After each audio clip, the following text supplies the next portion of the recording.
Well, hi again, everybody. I'm Jack Church, and of course, this is my podcast, Love Letters to Pam, the Jack Church Show. Of course, I get tired of saying it, but you may be watching us via our YouTube channel. That, of course, is Traveling with Jack and Pam, because we do put the podcast on both platforms, so to speak.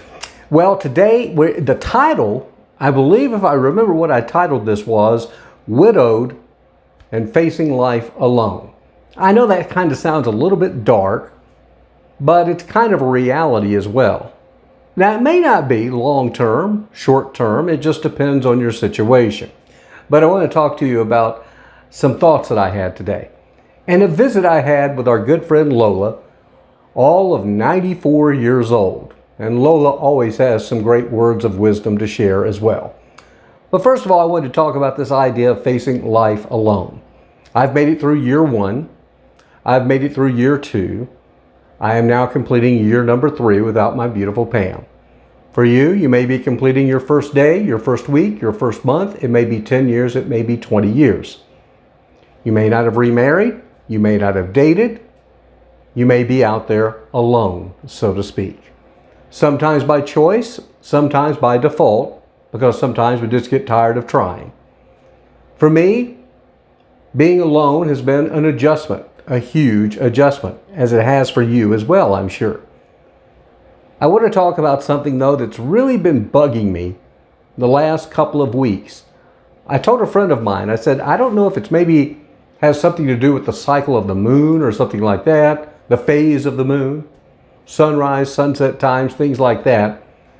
But for some reason, I've really been trying to battle the blues in the morning hours. Now, I'm going to bet some of you watching or listening know what I'm talking about.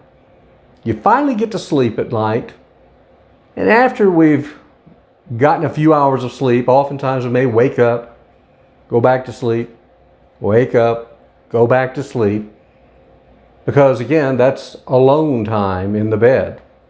You don't have your partner there with you as you're sleeping. I do recall when Pam was alive, I slept much more soundly. And I know she was always, we called it a hard sleeper.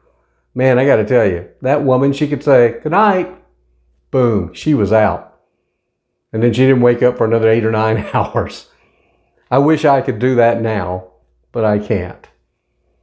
But anyway, I've found that the mornings have been especially hard the last couple of weeks. I guess the best way to describe it is I just wake up and I'm like, oh gee, it's another day. Oh boy, what are we doing today? What do I need to get done? Well, I've got work I need to do.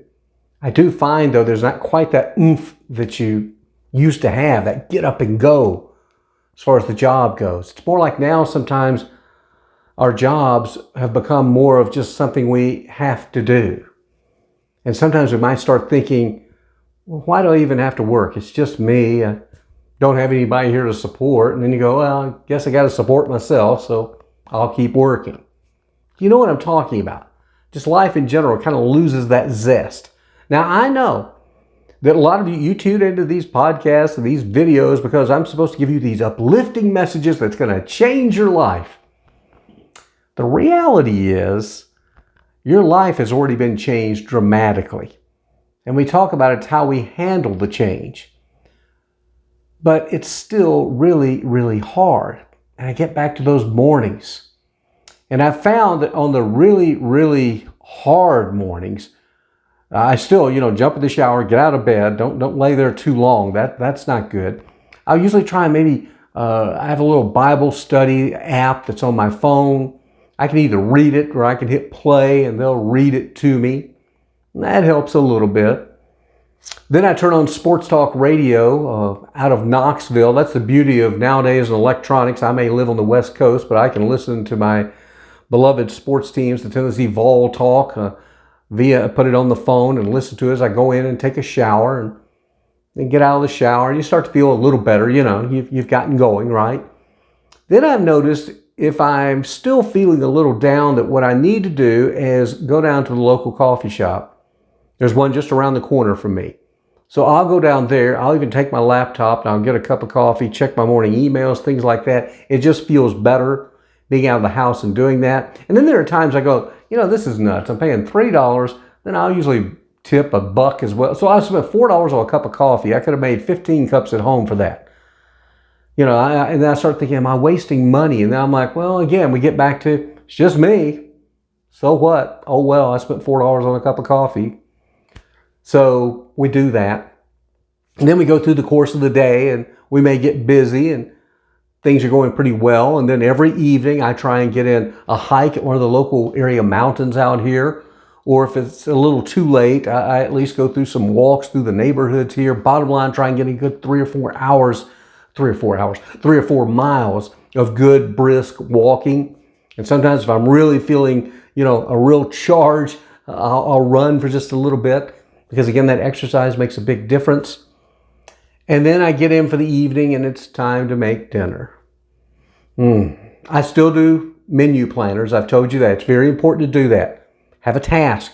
I have my menu planner so I know what I'm fixing. None of this business about eating over the sink or grabbing a frozen dinner. I like to cook from scratch and I do that. Pam and I always did that, so I still do it.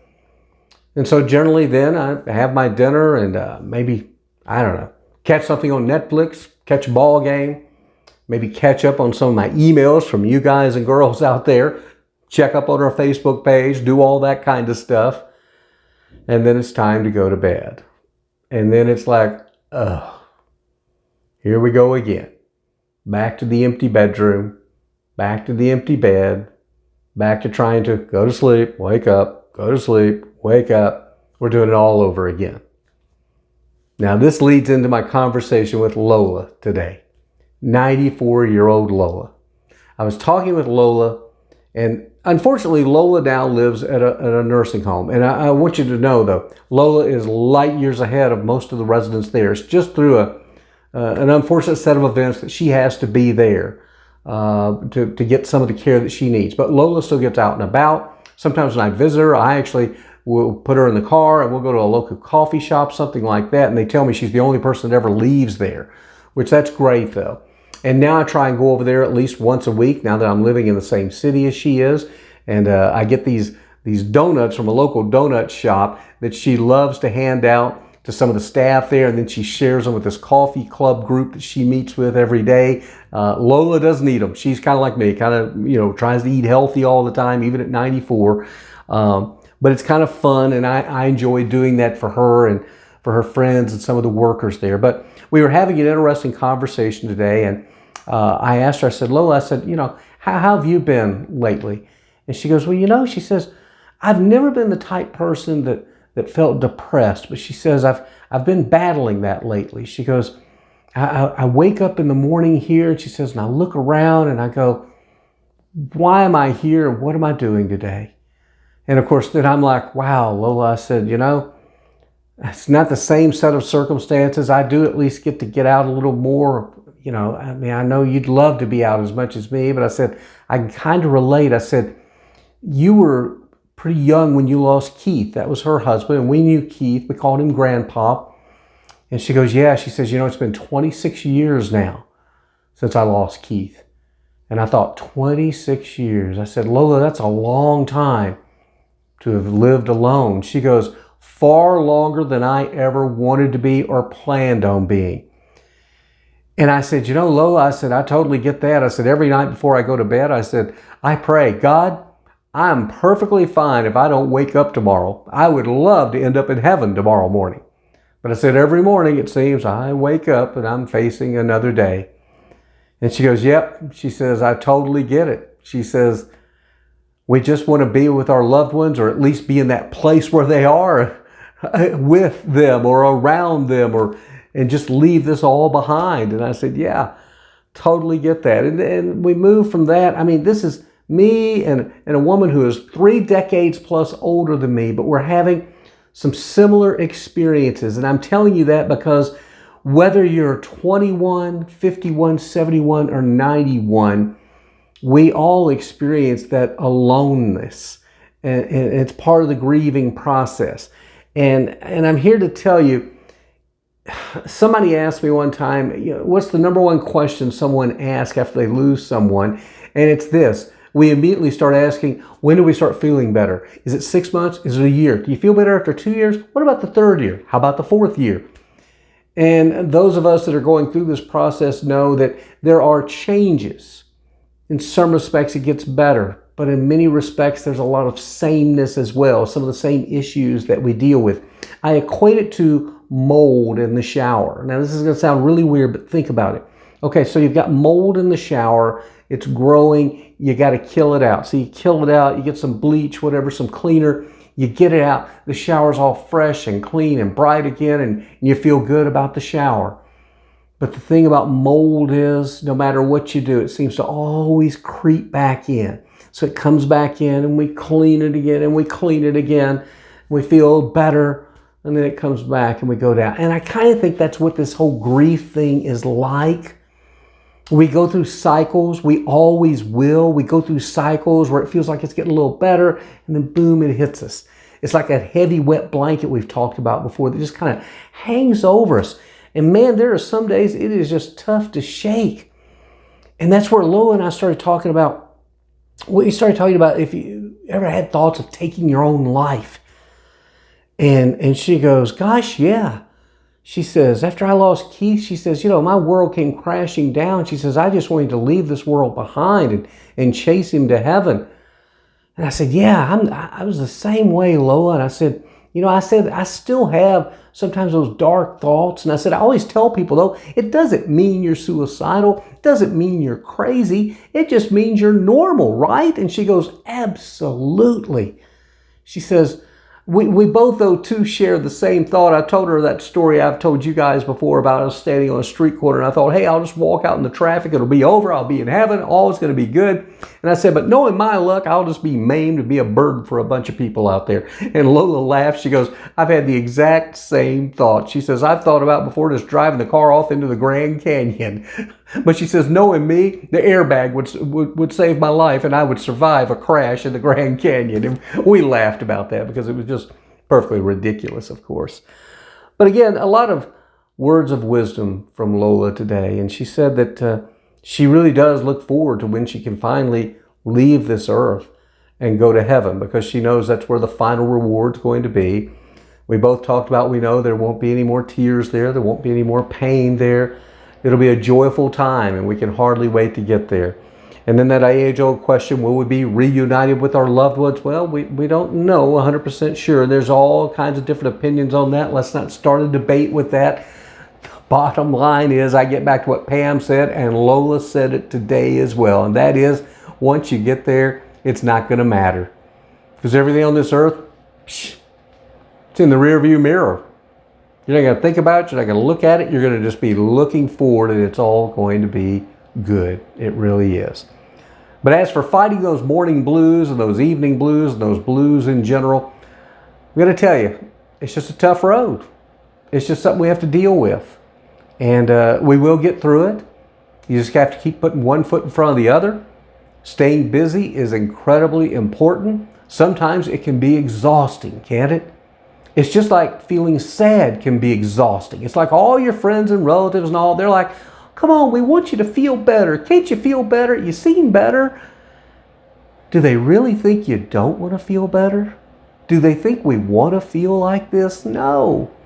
But it's just not that easy. It's hard. And that's why I share these messages, so you know that you're not alone in this, okay? And don't give up, though, okay? When those dark thoughts come in, it's okay. They're going to creep in there, but work through them. Press on through them. Find one of my old podcasts. Find one of my videos. Hey, we've also got fun stuff on the YouTube channel. Watch some of the travel videos. Watch a cooking video. Do something to keep the mind active, okay? And I know, too, there's this other woman who's on the internet who's she's like 80 years old, and she's been talking about how in less than a year she's already got her a new man.